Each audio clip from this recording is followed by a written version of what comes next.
Welcome to Local SEO Tactics, where we bring you tips and tricks to get found online. I am your producer, Caleb Baumgartner, and in today's episode, we discuss migrating your web hosting. Are you considering moving your website off a private server, but you're worried about a resentful web host sabotaging your site? Bob, Jesse, and Sue discuss the value of migrating your website to a large-scale server and what to consider when moving your website, including the features that are vital to keep in mind when migrating hosts to protect your investment and make your transition as smooth as possible. Thank you for listening and enjoy the show.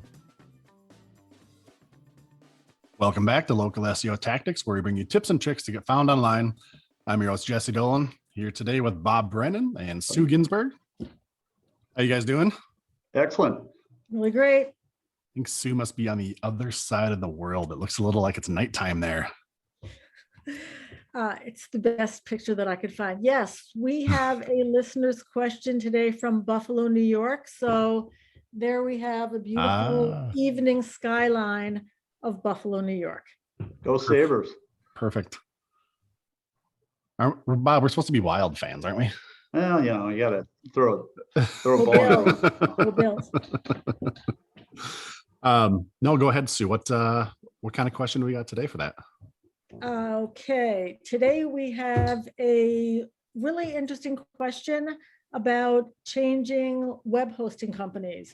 We have a great client, a great PI client from the Buffalo area, and she asked us, how can I change my web hosting company with the least disruption to my website presence and SEO online? And then she further asked, how do I protect against a resentful web host contact sabotaging my website when I cancel my web hosting subscription with him? So I would love to hear what you have to say about that.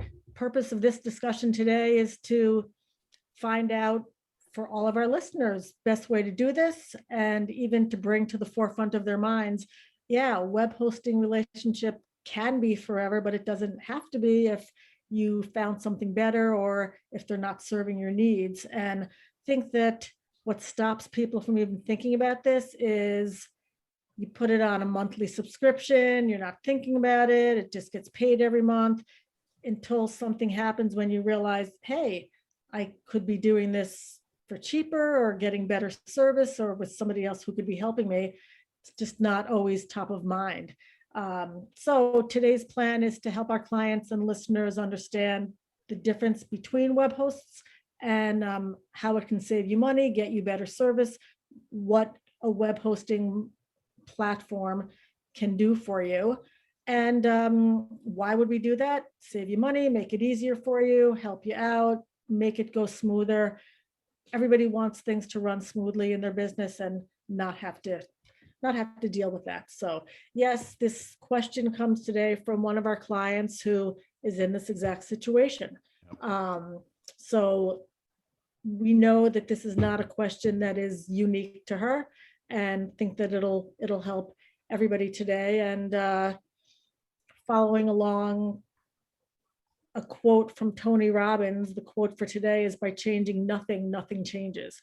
And we don't want to see that happen to our listeners and our clients. So with that, Jesse, Bob, what are your thoughts? I'll start off, Bob, if that's okay with you. Obviously, I usually deal with more of the technical end of these things. So, and I'm privy to what Sue's talking about with the that client. So first things first, just to kind of frame it up, anytime we get a new client, web hosting becomes part of the conversation. We need access to perform our services to your website, sometimes your web host, the performance of your website, the speed of your website, the hosting of your website is part of SEO. So we're often in here. People are asking us all the time, what's the best host, things like that. In a number of episodes, we've mentioned SiteGround, and I just want to take an opportunity right here to make something clear for everybody. I don't know of any scenario where, as a business owner, you should be having your website hosted by, this is horrible English, forgive me, by not a large company, right? Like,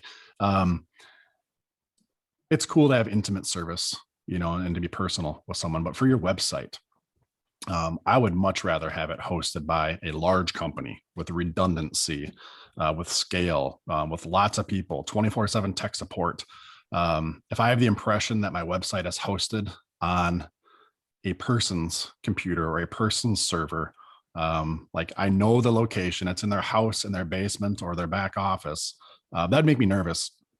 You take a company like SiteGround, and just a contrast here before I get into a few more technical bits. I just pulled up their page. Again, you can go to our local SEOtactics.com, go to our resources page. There's going to be a link to SiteGround. Full disclosure, we are an affiliate for SiteGround, and we recommend people go there all the time. If you go to our resources page, click on it, you're going to get over to SiteGround. You're going to get a discount to start with, right? So if you want to switch to SiteGround, go through our link. It's going to save you a few bucks. We'll get a few bucks. Everybody wins. But just full disclosure, as I reference SiteGround here, we're an affiliate.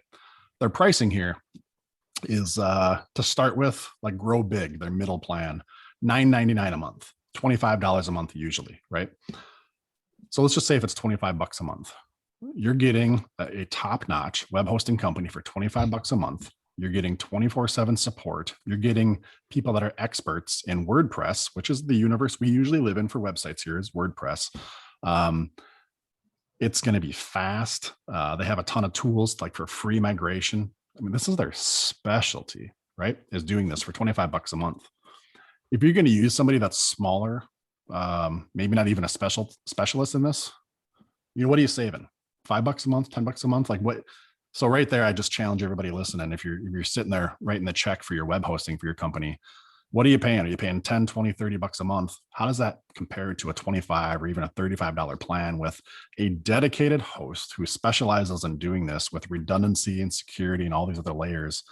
So first things first, right there, just it's apples and oranges comparison. Okay.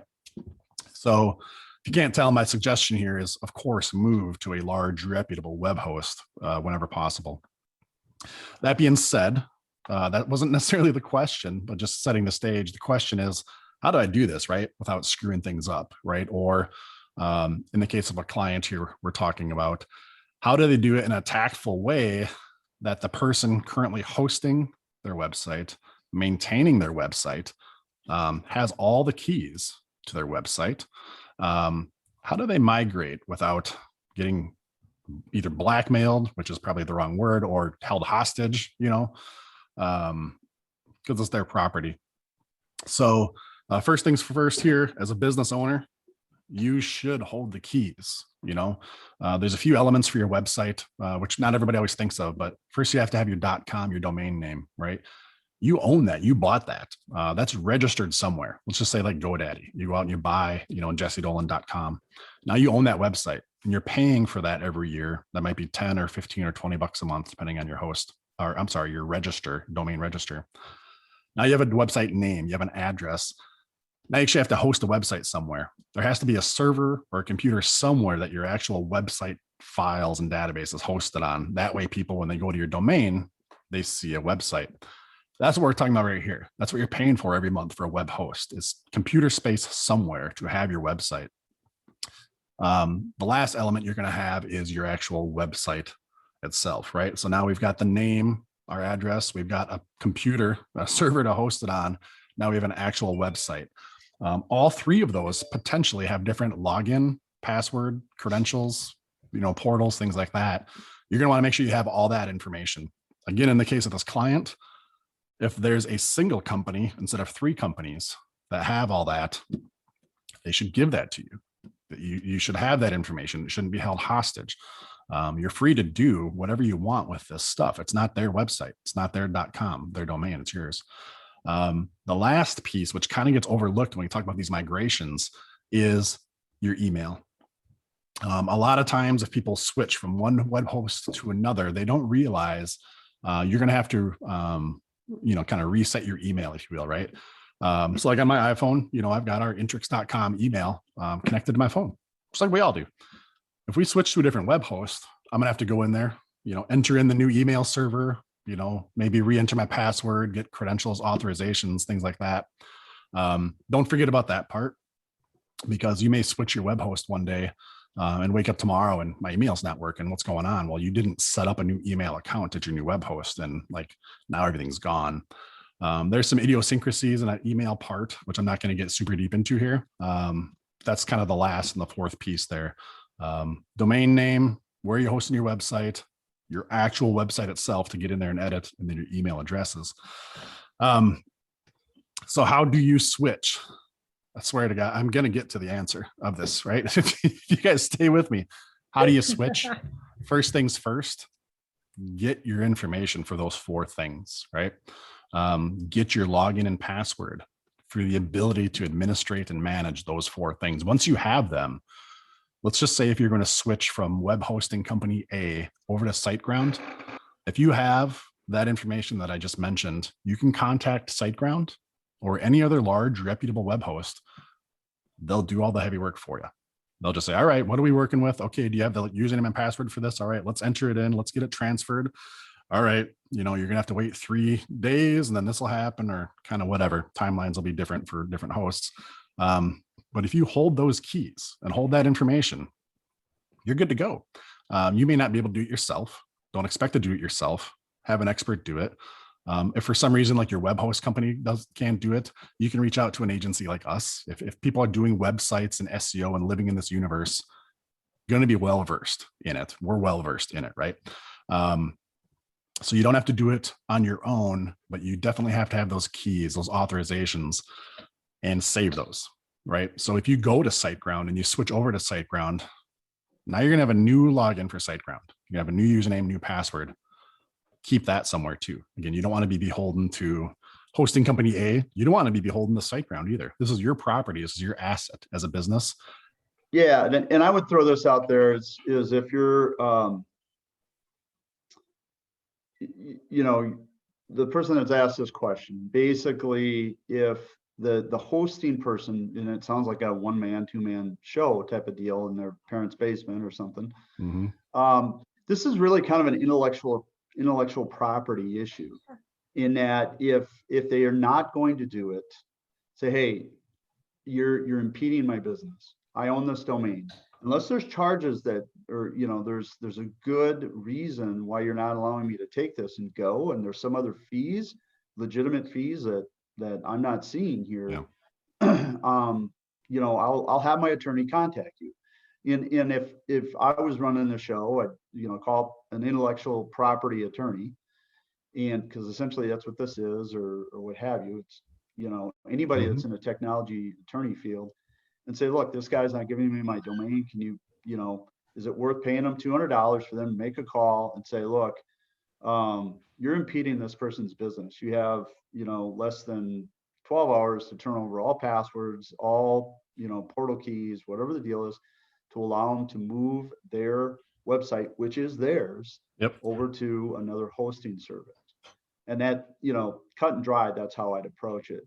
And then who you choose is up to you. But one thing I would throw out there too, Jess, is it's like insurance. We all want lower insurance rates, right?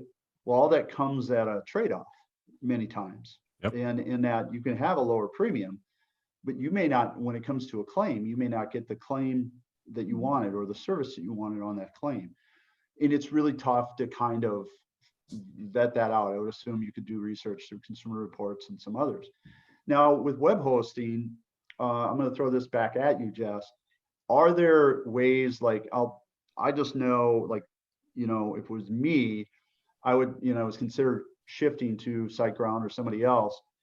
I would say, okay, give me your 1-800 tech support number, because I'm going to call them at 11 o'clock at night and see if anybody's going to answer to me, or more importantly, how quickly they're going to get back to me. Yeah.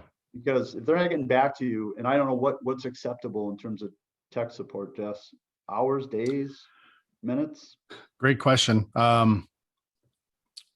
As far as like getting a phone call back, things like that, yeah, you're probably talking hours or next day. Something for sure that you should be getting at a reputable web host is like instant chat at the very least. Okay. You should be able to reach somebody at the drop of a hat. And to your point, Bob, that is one of the number one things we look at is the tech support with a web hosting company, because I mean, okay, on the basic level, you're renting space on a computer to host your website and its database. Not exactly rocket science. Where you really need the help is when things don't go right? Or you need technical advice. So yeah, get tech support, whether you test them out, like you're saying, as a mock call or whatever. Or if you don't want to do that, just Google reviews, tech support, like look specifically, SiteGround tech support quality or just things like that. Because that is what you're going to actually utilize after you get it set up. That's the ongoing relationship as that tech support. Right. And on that note, that's one of the reasons, quite frankly, we love SiteGround is they are stellar with that, right? I mean, nobody's perfect. Don't get me wrong. I'm sure if you go out there, there's going to be some reviews or things that bash SiteGround, just like anything else. But by and large, that's one of the main things for sure you want to look at. That's a great point to bring up. Something else I want to add on to it, I'm thinking is, it spurred off what you're saying, Bob. It's kind of crazy how often I hear people talking about, well, I'm posting my website here, like these prices from SiteGround, outside of the whole first month or 90 days, the other standard pricing on these three, their standard pricing on these three WordPress specialized hosting deals is $15, $25, and $40 per month. Okay. Now, I'm not minimizing money at all because as business owners, the number one thing we can do to screw up a company is spend too much money, right? That's an easy mistake to make. But of all the expenses you have, if you're saving $10 a month by going with a cheaper web host, like that's not the place to cut $10 a month. Don't get Starbucks once a month instead or something else. You're not talking about, are you paying $10 or $200 a month for a web host? That's ridiculous. You should be able to jump into a high level web host for $30, $40 a month, like on the high side for most small businesses out there, right? If you have 10,000 pages on your website, maybe a little bit more then. But don't skimp here. Don't go with a one-man shop dude has a computer in the basement hosting your website for $15 when you can spend $10 more, get way better support quality and assurance through something like SiteGround. So don't be cheap and stingy there. And I think we all know that when these technological things go wrong, it's usually not on a Tuesday morning at 10:30. It's on Saturday afternoon when everybody else is closed. Right. You are correct. That is just the way it seems to work. Yeah, I guess, I don't know, Sue, kind of took a couple different trails there, giving a little more context, but I think we answered the question. I think the moral of the story is own your information, keep your records, and if you have access to things, you're going to be in control. Like Bob's saying, if you're getting to a point then where you feel somebody's pressuring you or holding that information from you, there's legal recourse. If you're not liable for any bills and outstanding stuff, violating a contract or something, that's your stuff. And if somebody's getting in the way, there should be legal recourse there. And you shouldn't have to be beholden to it. So, Jesse, what about the question? What about the part of how logistically do you recommend actually doing the switch when there's on a weekend or early on a morning? Will there be a lapse of your website showing? Yeah, great point. There really shouldn't be any downtime if things are going properly. That being said, kind of to your point about needing tech support, at 10:30 on a Friday night, whatever. This is the type of thing where Murphy's Law, something might go wrong, right? Like your website was operating just fine because you didn't migrate it to a new host. You migrate it to a new host, you're opening up for things to go wrong. Should be pretty smooth if you're using a good company.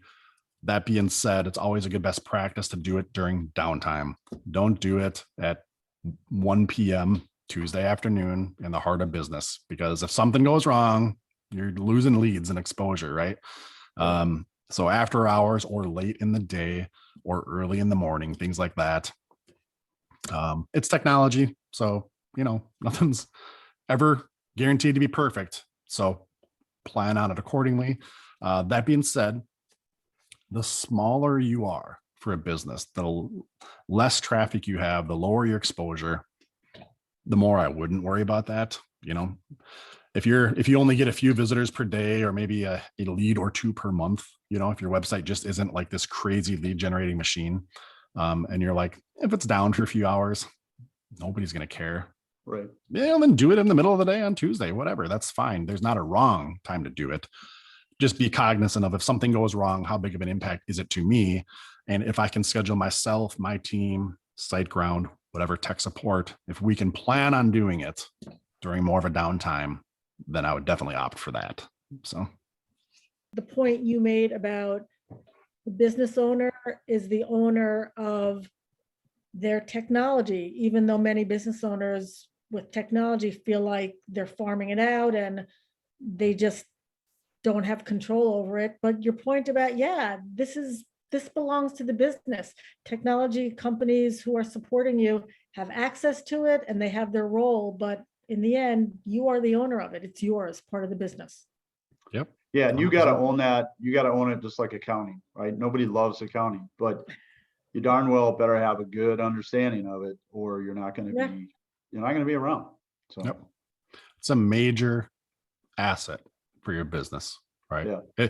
Or at least if you're listening to this podcast or watching on YouTube, whatever, it's major for you, right? Because you're interested in SEO. So we're speaking to everybody here, but yeah, don't skimp on your hosting. Don't be blasé about your credentials and where things are. These are important records, just like other corporate records you have and things like that. So the hard part is if things are going right, this is a set it and forget it. Like, you're not going to worry about logging into your web hosting for 5 years, right? So that's where it is dangerous for everybody. It gets out of date, out of sight, out of mind type deal. But yeah, moral of the story is recognize it for what it is. It's a major asset, even if you don't touch it every day. Keep it safe, lock it away, own it, control it. It's yours. It's great. Really good. Really good. Well, I would say if you remember one thing and one thing only about this discussion today, don't let your web hosting company hold you hostage, or any of your other partners in your business. And that could be including your SEO company, domain name holder, or any other company you do business with. There are good people out there, and those are the ones you want to work with, not the ones that make your life difficult. Nope. And again, to Tony Robbins' quote, by changing nothing, nothing changes. Change who you do business with to people who are easy to do business with and you like. They are out there. Yep. Shameless plug, localseotactics.com. Check us out. We can help you. If you need help, we can help you. So, all right, Bob, any closing thoughts with you, or does that wrap up? No, I just, you get into business. I got into business for control and to control my destiny. And Sure. I knew maybe I'm not the sharpest knife in the drawer, but I know over time I can catch up. So the point is don't let anybody steal your lunch. I mean, you've got to control these things. Right on. You're dead on. All right. I think that does it. Sue, did you have anything else, or was that pretty much the final there for you too? Okay. That's it. Well, hopefully that helps some people out there. If you've been on the fence, or maybe this is something you've been burying your head in the sand on, maybe we kind of shed some light on it for you and helped you out. So thanks for tuning in, everybody. We'll catch you on the next episode. Take care. Bye now.